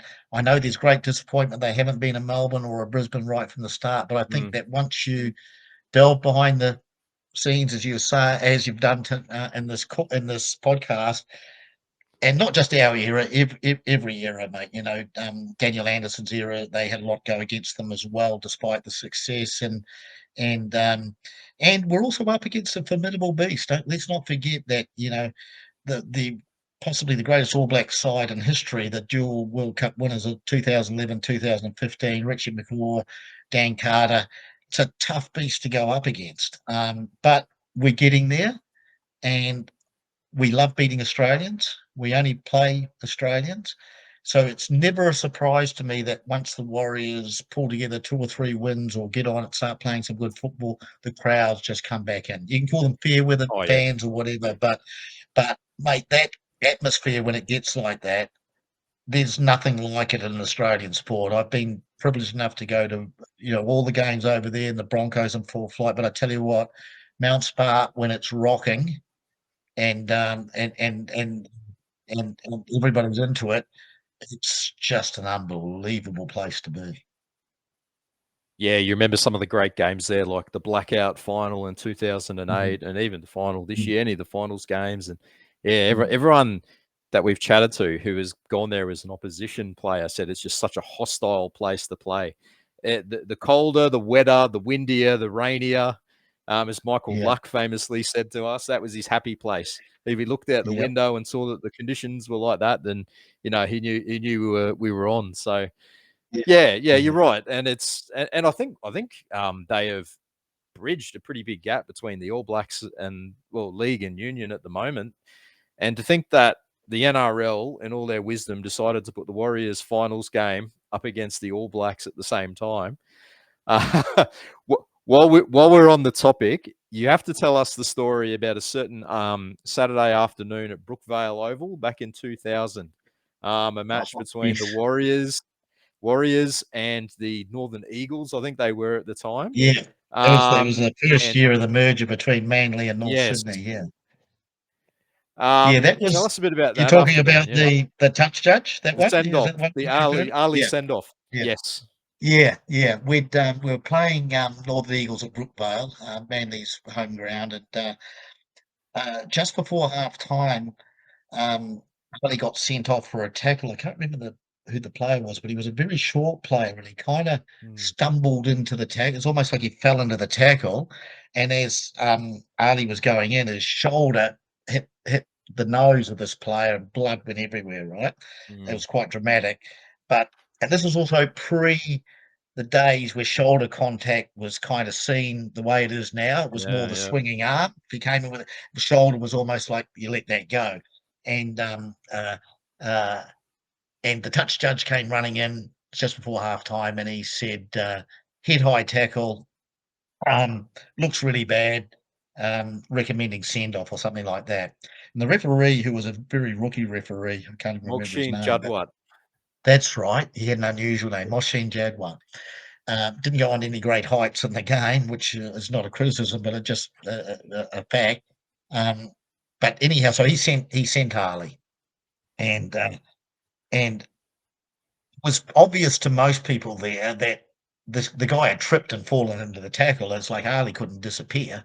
It wasn't really his fault. And so halftime happened, and I basically went over to the Sky commentary box. Graham Hughes was commentating the Warriors games at that point, and I just really wanted to see if he could tee up a replay of the incident so that we could see for ourselves that was it really as bad as that. And the more we watched it, we thought this is an over the top decision. And so I went down into the tunnel to seek out Eric Cox, who was the ground manager, legendary Eric Cox, great man. But he was the guy you'd go to if stuff had gone down that you weren't happy with. And I said, mate, this is a stitch-up. I had this forlorn hope, Roo, that I could talk them out of it, that they'd have a look at the replay and realise it wasn't that bad. Never ever happened before, of course, turning a red card back to a thing. But nonetheless, we're desperate at that point. And as I was going as I was going over there to go to the referee's room, Daryl Broman, who was working for 2UE at the time, said to me, Big "Oh, I've just mum. come from there." He said, "I've just gone in there to tell them they have effed up. There was not a send off and such and such." I thought, "Oh, this is actually quite good. If I knock on the door and reinforce that, um, we might get somewhere." At that point, I was almost thinking like maybe we can get him so he doesn't get charged, so he doesn't get a suspension. And so the referees wouldn't let me in there for obvious reasons. But I said from the outside, "Look, you guys have got all hell coming at you. If we lose this game over a nonsense send off, you're going to know about it." And at that point, I also rang Graham Annesley, who was the ops manager at the time. And oh, sorry, I missed a bit. I come back out of there, and Graham Hughes, is up in the skybox, and he's waving frantically for me to come back up to him. I'm thinking, what's going on here? So I go up there, and he gives me his cans, his headphones, and well, spare set of them. He had his on. He said, "Have a listen to this." And what had happened was, at that point, that was very early in the piece of wiring up the referees and the touch judges so you could hear them on the ground explaining their decisions. What's supposed to happen, but didn't happen in this case, was that when they go into the dressing rooms at half time, those communications get switched off so the TV channels can't hear them. That hadn't happened. Um, and the reason Graham Hughes was getting me up there was to say they're having a conversation in here, the touch judge and the referee, the two touch judges and the referee, about the judiciary and how they're going to make their decision stick. And I was intrigued, so I was just listening to this. And I was writing down this stuff as it happened, because basically they were cooking up a bit of a story on how they could justify the send off, and when, because it was the charge night, was Tuesday night, the judiciary hearing, etc. And I thought, this is on the nose, and I guess if you're a conspiracy theorist about the Warriors, it kind of fits Yes, your there's many. pattern perfectly. But it did happen, and at that point I rang Graham Annesley and said, um, does that stay recorded? Do the halftime chats stay recorded? And he said, "Yeah, they do." And then, "Why?" And I said, "Well, because I've just listened to one, and it hasn't reflected very well on you guys at all." And Graham was initially, "You shouldn't have been listening." I mean, I said, "Don't worry about how I came to listen to it. Yeah, Worry yeah. about what they had to say." Um, and and at that point, I said, "Look, mate, I'll give you 24 hours. I won't comment about this after the game. Mark won't comment about it. We'll put a gag on everybody commenting about it. But you've got 24 hours to fix this, and the charge needs to be withdrawn. Ali shouldn't even be going to the judiciary on Tuesday night. This is a joke." In the end, we ended up winning the game, which was actually helpful. But Great win. um, Yeah, yeah. yeah, but that Graham Annesley had relayed that message to David Moffat, the NRL thing, that the Warriors aren't going to talk about it for 24 hours, but they say there's no way Ali should have to front up. Being sent off was enough. We ended up winning the game. We can make this all go away if you come up with a sensible decision, or are you going to get him up there on Tuesday and then, try to justify your decision by giving him a 2 or 3 week suspension? And but in the meantime, I'm just trying to think. That's right. Johnny Gibbs might have had a relationship with Graham Hughesy. Hughesy had told him what had happened, and Johnny Gibbs was on 2UE, and he came out in the second half and said, "This is what's gone down." Um, Moffat thought that we'd broken our agreement. The 24 rang and sort of tore strips, so we had quite a heated argument and whatnot. And then we ended up with this whole standoff all through Monday, of me demanding that they release the tape publicly if they had nothing else to hide, and both sort of going up against each other. But in the end, they withdrew the charge, and nothing happened. But um, yeah, I think for some of your listeners who sometimes feel that the officials can be very quick to jump on us, that's maybe grist for the mill. That it has happened. It has happened. Yeah. That'd be music to the ears of a lot of the conspiracy theorists. I mean, we had it this season, with the hand of God in that no try Yeah, against the yeah, Eels and this kind of thing, not getting the rub of the yeah, green. That's something that comes up a yeah. fair bit. Yeah, and Um, I get asked a lot about it, Roo, and, and whether it's a deliberate thing and what. I don't think it is. Um, I remember talking to Wayne Bennett about this. Bennett was always very generous with his time, by the way, and had a real soft spot for the Warriors, really wanted to see us mm, succeed. And I remember speaking to him when we played the Warriors in Brisbane one time, and just almost in despair saying, "What have we got to do to get the rub of the green, and why does it happen this way?" And he said, "You'll never change it. You've got to accept it and just find ways to rise above it." And I said, "Yeah, but why does it happen?" And he said, "It's unconscious bias." He said, "Basically, um, these most of these referees live in Sydney or Brisbane.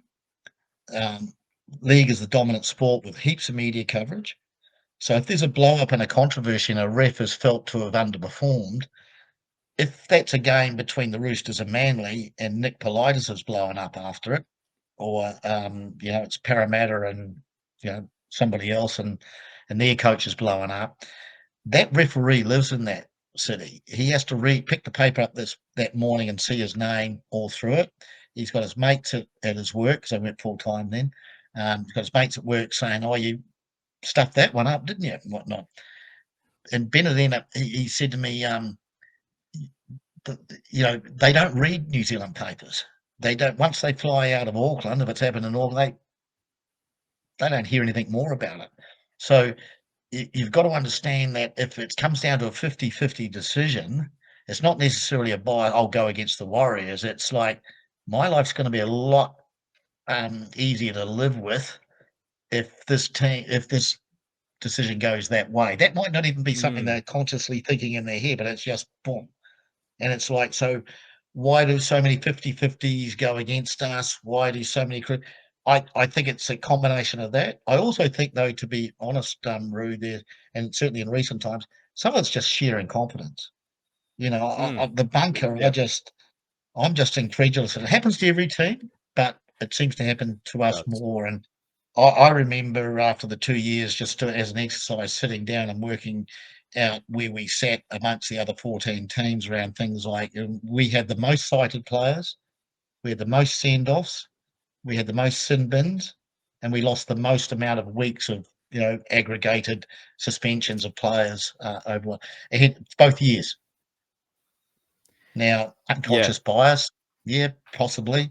Um, but yeah, I understand the frustration, but again, I don't think it's deliberate. But the NRL end up shooting themselves in the foot, right? Because we see that when the Warriors are on a tear, the crowds they create in Australia, where the expat Kiwis outshout the home crowds, the interest, etc., um, it's just next level. And the Mm, competition of anything they should be trying to foster that. Back in our day, we never got the top referees. We got Bill Harrigan once in 2 years, and we'd always get these incredible. young referees who would find it difficult in the crucible. Yeah, deal, let's face it, it's a bloody tough job. I wouldn't do it. You couldn't pay me enough No, to no. do what those guys have to do, and girls. But um, we never seemed to get the competent referees. The only time we got Harrigan was when he had to come over to do a coaching thing for New Zealand Rugby League referees. And so let's get him to do the Broncos Warriors game while he was there. Steve Clark was the number 2 ref at that point, good ref. We got him once in 2 years as well. I think they've fixed that. They've Yeah. largely fixed that now, but there is an argument that some of those top guys do seem to have an unconscious bias against us.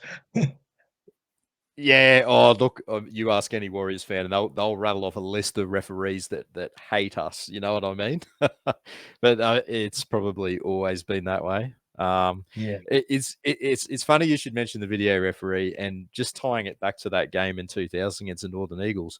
Remember, in that year they could also rule on forward passes.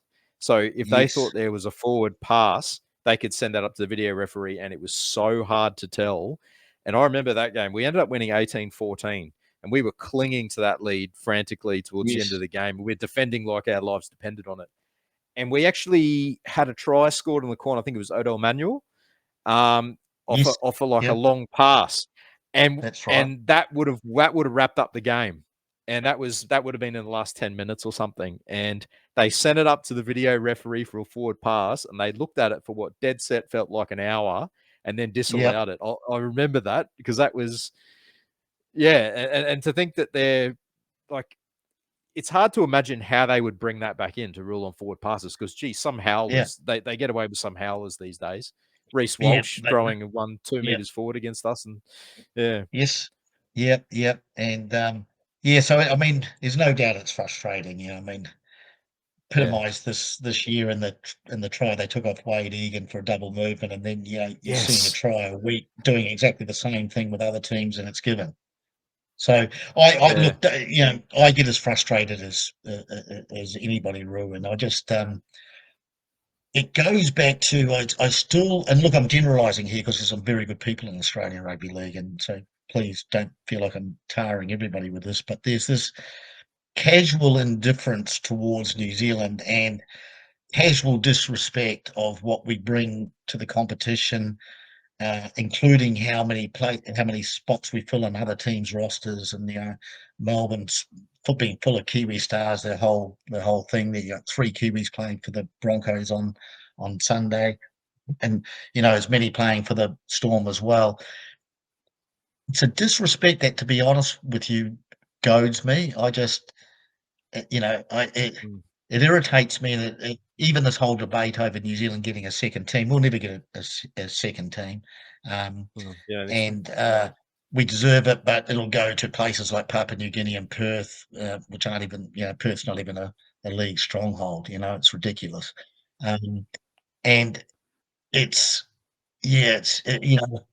this indifference towards the Kiwis, not the Kiwis playing less than they've ever played. It Mm, grates me a little bit that, yep, we're playing in an Australian competition, but they really could be doing a little bit more to respect us, and because we've got so much to offer the competition. And I'm not backwards in holding back on that view, um, because I've been at the crucible when you know what it's like to be on the receiving end of things that you don't think should happen, mm, and they're happening less, but they're still happening. mm. Yeah, yeah, that's it. Um, I've got another question for you. This might be a little bit random, but Yeah, I'm actually a massive jersey buff. I love jerseys, and the Warriors do jerseys better than any other team in the competition. I know I'm biased, but that whole thing about Warriors got more yep. jerseys than wins and all that sort of thing. So this jersey behind me here, this was the 2000 away jersey. So Yeah, the red, that's the one color. we did red for the first time because Vodafone's corporate colours were red. Is that why it was red? That's why it was red.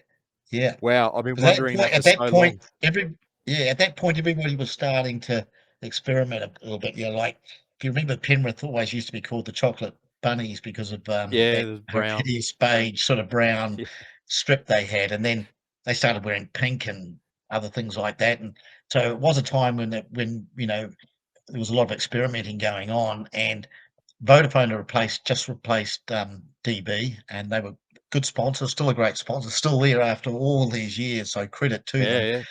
yeah, So yeah, we that their corporate colours at that time were red. So our backup jersey when they were complex was the one you've got behind you, Roo. Look, it's one of my favorite jerseys of all time, and I'm in the Mm. minority here. There's a lot of Yeah, jersey a collectors lot of out there people at the didn't moment. like it.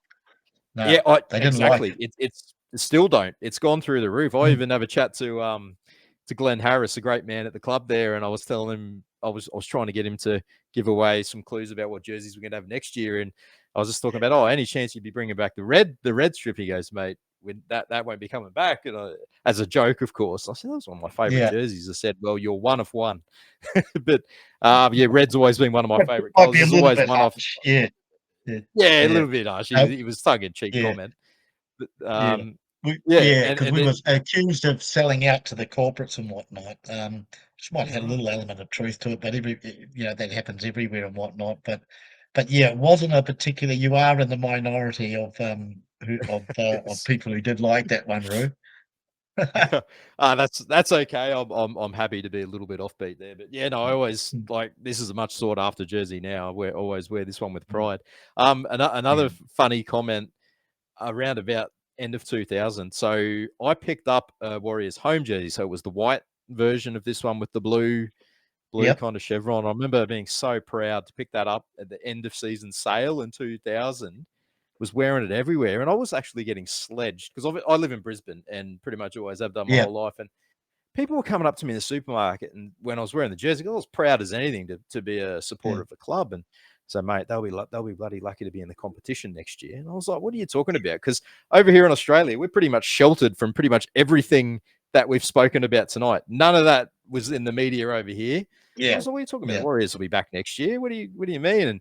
And yeah, just and I remember when I bought it, I said, "Oh, will this be the same jersey they're wearing next year?" And legit, the guy who sold it to me was a Kiwi. He said, "Mate, they probably won't even be in the competition next year, so you better buy it now."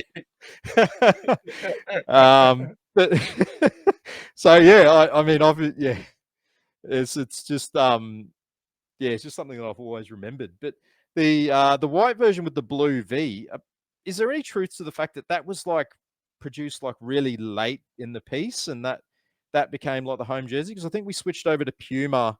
I think we'd been Nike. Yes. All Super League Yes. clubs were Nike up until then. Yeah. We And switched to Puma. Yeah. Yeah. Yeah. and Yeah. everyone was That asking what was was the design about? Like, what was that meant to be like a blue wave kind of design that was on it, or?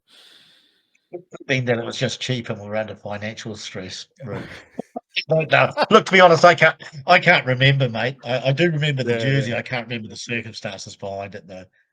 I'm not as not as big a jersey aficionado as you are, but yes, I No, can't that's okay. recall Not that many people are. why that happened. Yeah. No, that's cool. So so as I mentioned before, your son James dobbed you in for this one and put you up to it, and he told me that I need to ask you about some certain players, and apparently Right. you've got some funny like short little anecdotes or funny stories about some of these guys. So I'll just mention a Yeah. few names. Just tell me whatever Sure. sort of comes to the top of your head. Sure. Mark Graham. Sure. Well, impressively amazing character. Like just given a shit sandwich, to be honest with you, with those 99 circumstances we were talking about. Honourable man, black and white. I don't know if you've seen the Sharko documentary that came out about a year ago, the film that his son made on him. Um, uh, Admire him greatly. Regret that he doesn't get the kudos he deserves to get around that. But man, you want to go to war and be in the trenches with somebody, you want to be in there with Mark. Yeah, for sure, no doubt. Matthew Ridge. Oh, Reggie. Oh man, how do you describe? Where do you start with Reggie? Um, um, Amazing self confidence that was equal parts admirable and equal parts frustrating. Um, Probably unduly criticised at his time at the Warriors. I think he just at Manly he had encountered a level of professionalism, particularly from his fellow players in terms of their work commitment and their work ethic that he didn't see at the Warriors, and that was really frustrating for him. And as much as he drove us insane with those suspensions for flashes of anger that we felt he should have been beyond and whatnot, he played some brilliant games too. They talk about that opener in 1999 against the Roosters at the Sydney Football Stadium. He was just unbelievable. He just picked up the thing and said, "You guys follow me." And we thought Yeah, we really had this leader. The unfortunate thing with Ridgie was that when he had those 12 weeks of suspension, Mark lost faith in him. And he came to me and said, uh, Reggie still had a year to run on his contract in the year 2000. And he said, I want him out. He can't be here. You need to do a deal to get rid of him.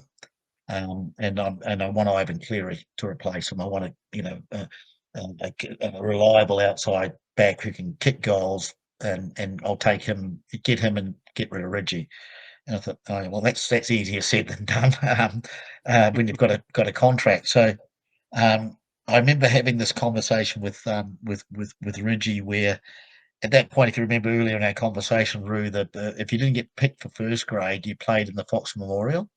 So I thought I had this really cunning plan where I could convince Reggie to take let us pay out his last year of his contract, but at a really reduced rate.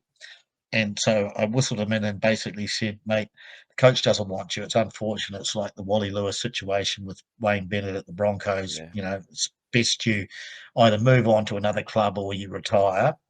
And he said, yeah, that's sweet, mate, as long as I get my full pay for 2,000. I said, no, that's not going to happen, mate. We need to reach an agreement. And he said, no, there won't be any agreements. It's full whack. And I said, well, look, if we can't reach an agreement, here's what's going to happen. We're going to place you with the Otara Scorpions in the Fox Memorial competition. And good luck trying to find your Mercedes when you come back after the game, because it'll be on bricks, mate.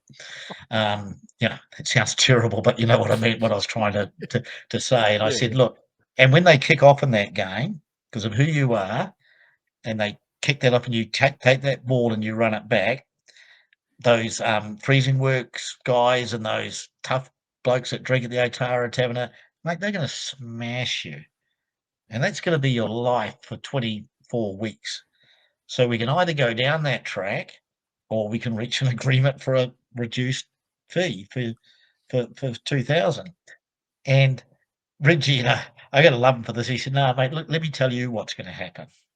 Yeah, what's going to happen? He goes, mate, when they kick off to me and I catch it, I'll go down on my dud knee and I'll go to the doctor, who's a mate of mine. He'll say I can't play for the rest of the season. And my contract, done with Lachlan Murdoch, says I get paid the full freight even if I'm injured. So that's what's going to happen. I won't be going anywhere near Otara.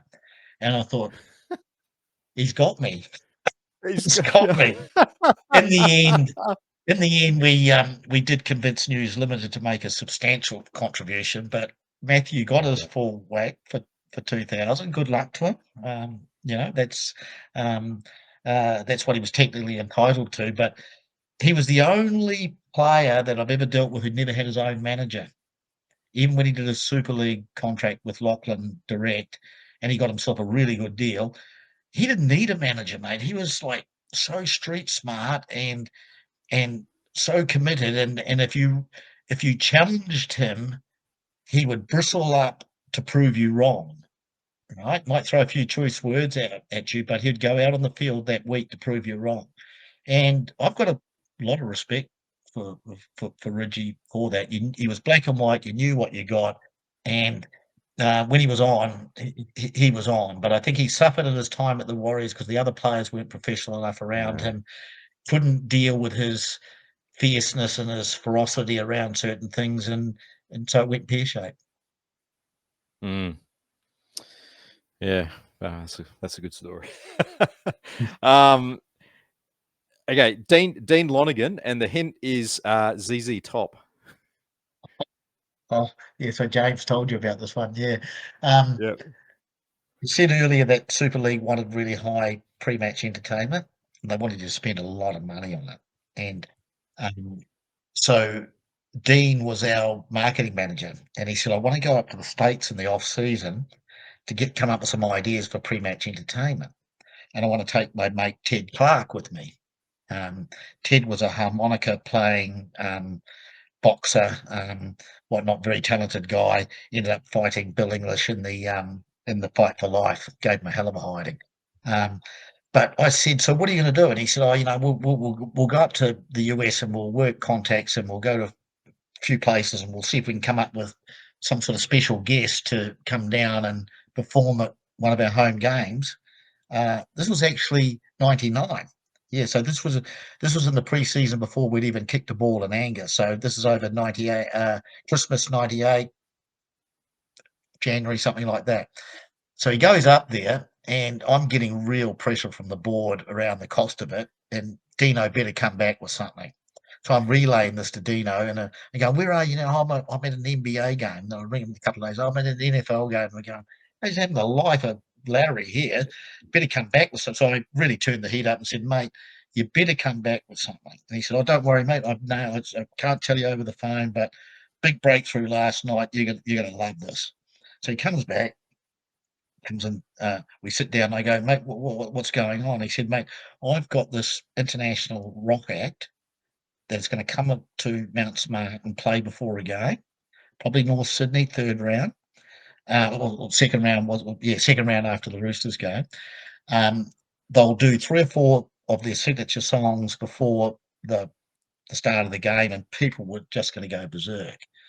And I said, well, who are they? And he said, well, I can't tell you. And I said, well, how'd you meet them? And why can't you tell me? He said, oh, Ted and I were in a blues club in Chicago, and Ted got up on the with the jazz band up there on the harmonica, and he was wowing them. And these guys came over to us and said, who are you guys? What American? What are you doing over here? And we told them, we with this rugby league team. Oh, we know rugby. We love rugby. We're positive rugby league fans.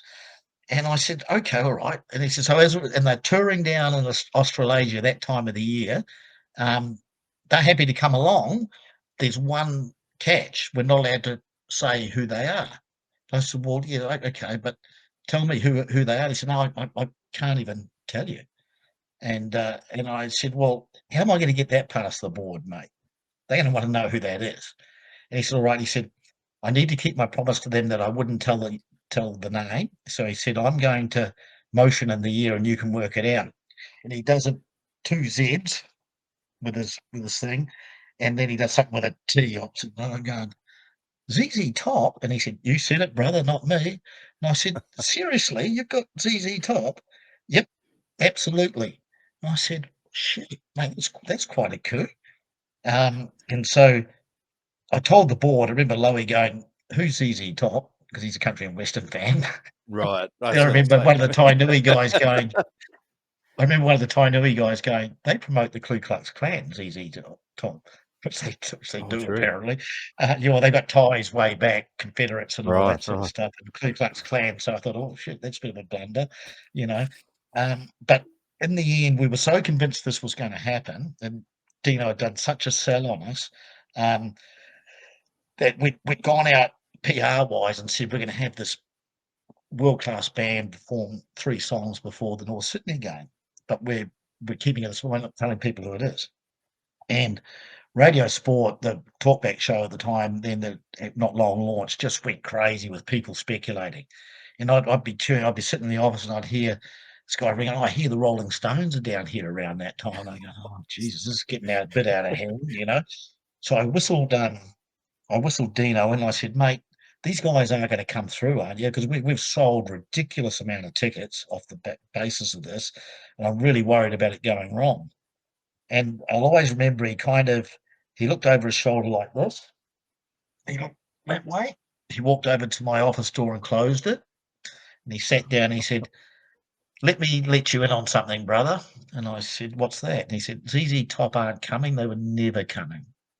And I go, what? And he goes, yeah, it's my mate Horse, Mark Bourneville, who's an ex-Kiwis player, and my mate Crusher. Horse will wear a false beard. Crusher's already got a beard like that. They'll come in riding on Harleys and they'll mime the 3 songs. And I said, you've just cost me my job. We haven't even played a game and I'm going to get sacked. And it was, I looked at it, Dino, fantastic guy, great promoter. Back in those days, a little bit loose, as this story probably tells you. Wonderful guy. But I thought, oh my God, what have we got ourselves into?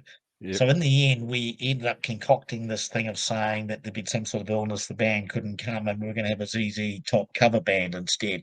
So Horse and Crusher still got their day of fame, came riding in on the Harleys before the North Sydney game along the sideline, did the spinning guitars and the false beards and knocked it out of the park. But I tell you what, we dodged a bullet because this is probably the first time that story's been told publicly. Oh, okay. Would not have gone down well. I love telling my mates about it because everybody loves and knows Dino, and he's a great bloke and very good at what he does. But holy shit, he took a few years off my life that day. Oh, mate, that's Imagine that. Yeah, that's a lot of PR that you'd need to do to smooth that over. you need Ian Robson back to talk his way out of that one. Absolutely. uh, We got yeah, away with it, but only just, mate. yeah. The last guy is the good doctor Jason Deeth. Oh, doctor. Again, a wonderful, but what a great club man. I Legend. think if you did a club man of the whole Warriors time, there's who would be the contenders, probably Campo, your mate Campo, and Ruben Wiki, Steve Price, but DP would have to be right up there. Now, this was at the point we were saying in '99 where we'd got rid of Steve Kearney, Quentin Pongi, and others against our will, really, and we needed to replace them. And Sidiru had gone, and Jason was at Canberra then, and he was going all right, but he was holding down his first grade spot and whatnot. But he'd got himself into a little bit of disciplinary trouble, and this is you know the doctor. He's the life of the party, right? So He you is. know how Yes. at every party, whether you're in New Zealand or Australia, there's different blokes at those party, right? There's one who might want to start a punch up. He's just too short fused and so on. There's another one who's always hitting on everybody's wife, right? Yep. There's another one who gets drunk too early. There's another one who gets drunk and takes his clothes off. Doctor was the guy who gets drunk and takes his clothes off, right? Okay. And he had a little party trick that he called the helicopter. And I think your listeners can probably work out Yeah. which the helicopter is. And so Canberra were sick of the helicopter, and Enough. we were able to swoop, but the helicopter was known about, and so there was concern about the helicopter appearing in New Zealand. And so we did a contract, and I said, Doc, I'm sorry, mate, we're going to have to write a clause in here, but basically the helicopter has to stay in the hangar, doesn't come out, right? And if it does, the helicopter gets sent back to Australia, minus your contract. Well, thinking that would fix it. Um, uh, and this is back in Doc's younger, exuberant days. He's no longer like this, of course. So, No, Jason, no. if you ever listen to this podcast, mate, you're a good man, and I'm not trying to shame you, but the Yeah, no, the of course not. helicopter didn't stay in the hangar when it came to Auckland. In fact, it made 3 appearances fairly early in the season. 3 Um, flights to we Auckland. cut, yeah, yeah, we covered them up because at that point we'd already worked out that Doc was just an amazing club man. For in terms of Mm, morale, getting along players at 100% on the park was just his efforts on the park were just astronomical. And he was so popular with the fans. Dino came up with this the Doctor Death lounge and all that sort of stuff. death And row. The death yeah, row in yeah, the that's right. stadium as That's well. right. Yeah, Yep. that's right. And so we kind of tolerated the helicopter for that reason because there was much more upside to having the doctor in the house than downside. Yeah, he's a very good man. We're fortunate enough to have a really good relationship with Doc, and yeah, absolutely wonderful fella. 99 Player of the Year, gave his all for the club. One of my favourite Warriors of Oh, all time. So yeah, massive shout out unbelievable. to you, Doc. You listen to this. Hope you're going well, Um, Doc. yeah, And I hope the no, he's helicopter's going. He's parked. going. Oh, jeez, yeah. Yeah, mate. So, just wrapping up, what are you up to these days? And are you still involved in the game at all? I'm not really involved in the game. I went to work for the New Zealand Rugby Union after the Warriors, and that was an interesting job to have, and I enjoyed my time then. Um, uh, I then went back into media as an executive, working Mm, for Fairfax or Stuff as it is now, and I was the first head of sport for NZME when the Herald and ZB and all the radio stations combined. So enjoyed that too, but I like life a little bit more leisurely nowadays, mate. So I'm mhm. what I would call semi-retired. I do have a passion project. I'm an old time surfer, picking that sport up in my teens in the Gold Coast, and I'm involved in Yeah, of course. bringing a surf park to Auckland with my good mate Sir John Kerwin. a cousin of Mark Graham. Not many people know they're cousins, but Oh, really? JK and Okay. I are working with an American company to bring a pretty substantial development to Auckland around these artificial surf parks, which you've got a couple over your way, mate, in Melbourne Mm, and in Sydney. They're phenomenal things. We're master planning a community around it with 500 homes as well. So I've kind of stepped away from media and sports administration, and this is my passion project, and as well as sneaking out to Piha and up to Tiari to surf whenever I can. sure. But I retain an avid interest in league. I prefer watching it to rugby, always have. Um, I watch pretty much every NRL game, NRL 360 and whatnot. Love the game with a passion, but just not actively involved in it. Yeah, that's great. Oh, that's good to hear. That's good to hear. I think there's something about the Warriors Club that's pretty special, and it leaves a lasting effect on anyone that's been involved with it. We've spoken to a lot of guys that played maybe only 1 or 2 seasons of the club, but consider themselves Warriors fans today. So, yeah, there really is something unique and special about the club, and that's why I fell in love with them about 30 odd years ago when I watched them run out to play the Broncos in Yeah, 1995. yeah, So, yeah. yeah, I just want to thank you so much for your time, for joining us tonight, and I want to thank you for the role that you did play in the Warriors. Everyone that's had anything to do with the Warriors is etched in club history forever. So we thank you for your service and what you did, and I think you like you said, yourself and Mark Graham are very underrated in how you did set the club up for success. So thank you so much for that. All the blood, sweat, and tears. And yeah, we appreciate you giving us our time. And James, I hope you enjoyed this one. Yeah, appreciate those words. Thanks, Roo, and good on you and Hammer for uh, keeping the spirit alive. I didn't know about you guys until James told me about it. He said, Dad, you got to listen to these guys. They're so good. They love the Warriors so much. They really know their stuff. Um, and so I've listened to a few since then, mate. I very much enjoy them. You guys do a great job. Um, and Yeah, I mean, I'm sure there will come a day, hopefully in my lifetime, where we are going to lift that trophy, Yeah, and hopefully we all get together and maybe have a celebratory beer when that happens, mate. mate, you're on. Let's hope that happens sooner rather than later. Yeah, what a wonderful day that would be. Yeah, Yeah. again, we thank you so much for your time and for chatting to us. Um, Thank you to everyone for watching and sticking with us for the chat. We know it's been worthwhile. As always, a big shout out to our Patreon supporters, and thank you to everyone who supports us with what we do in Ruin Hammer. And again, thank you, Trevor, and we will catch you all next time. Thanks, guys, and take care. Cheers, Roo. Thank you.